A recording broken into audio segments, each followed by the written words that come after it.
Miss Keller, I have a question. You were talking about the Israelis and the Palestinians, but I don't see Palestine on the map. Well, Lisa, the Palestinians live here, but they don't have a country of their own. Why not? It's complicated, but let me try to explain. Both peoples wanted a country in a place they call the Holy Land.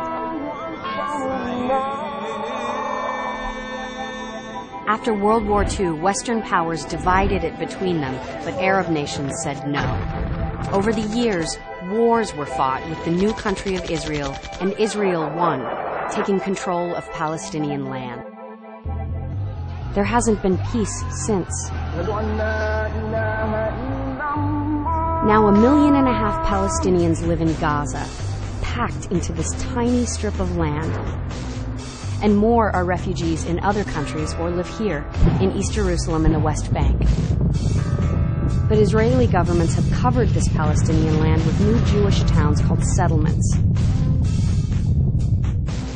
Settlers are just 1/10 of the population, but they've taken over most of the land. The settlements are like colonies, built to control as much land and water as possible. They're illegal under international law, but no one stops them. Some settlements have a lot of guns, but this is not the Wild West. They have malls, factories, and swimming pools. They get 3 times as much water as Palestinian villages, which have to deal with shortages and settlement sewage. The settlements are connected by a maze of roads, some only Israelis can use, while Palestinians can spend hours every day passing through military checkpoints just to get to school or work or even the hospital. Some Palestinians have never been able to visit relatives who live just miles away. Israel has also built a huge security wall that's taken over even more land. They cut some Palestinian villages down the middle, separating farmers from their lands and people from their friends and family.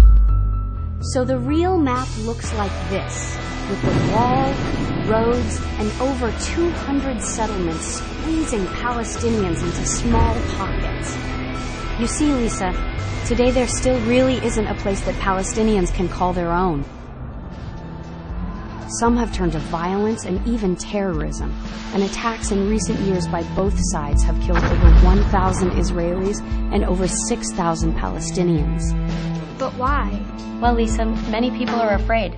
Millions of Jews were murdered during the Holocaust, pushing them to fight harder for a safe homeland. And after decades of suffering under Israeli control, Palestinians are desperate for freedom and an independent state. It's a sad story, but there is hope. Most Israelis and Palestinians agree on 2 states for 2 peoples. So does President Obama. It is time for these settlements to stop. The only resolution is through 2 states, where Israelis and Palestinians each live in peace and security. But powerful extremists in the Middle East and Washington are doing all they can to destroy this chance for change. Only an unprecedented global movement can put an end to decades of violence and injustice. The time is now. Join the campaign for peace at Avaz.org.